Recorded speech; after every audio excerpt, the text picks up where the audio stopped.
nga yun. Okay, boss. Naku po, patay, kailangan ko na magtago. Sigurado makikita ako dito. Kaso naman ako magtatago dito. Sigurado makikita nila ako dito pag pumasok ako sa loob ng bahay. Teka, alam ko na. May isa pa nga pala akong bahay dito eh. Ito yung mini house natin dito sa likod, guys. Teka, saan ko nilagay yun?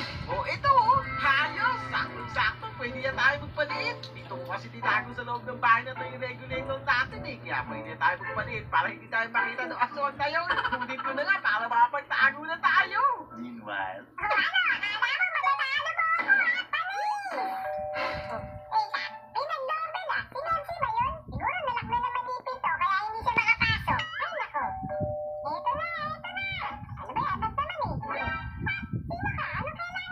Uy, Manong, may hinahanap kasi kami lalaki dito sa lugar na to eh. May kilala ka bang Memsi?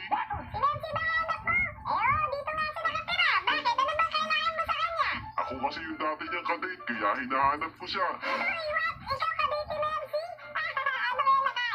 Oo, ako nga yung kadate niya dati, kaya nasan ba si Memsi? At tagal ko na kasi siyang hindi nakikita eh, kaya namimiss ko na siya.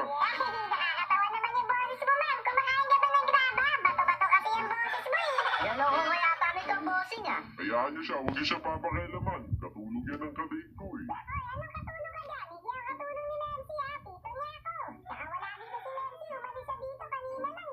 Ganun ba? Sige Manong, babalik na lang kami ulit dito. Kaya tara na mga Squid Game guys. Ang mahalaga, nahanap na natin yung bahay ni Memsi. Kaya pwede na tayo umuwi. Ay, sa wakas, ang balik sa rin yung mga yun. Ang lalakas ng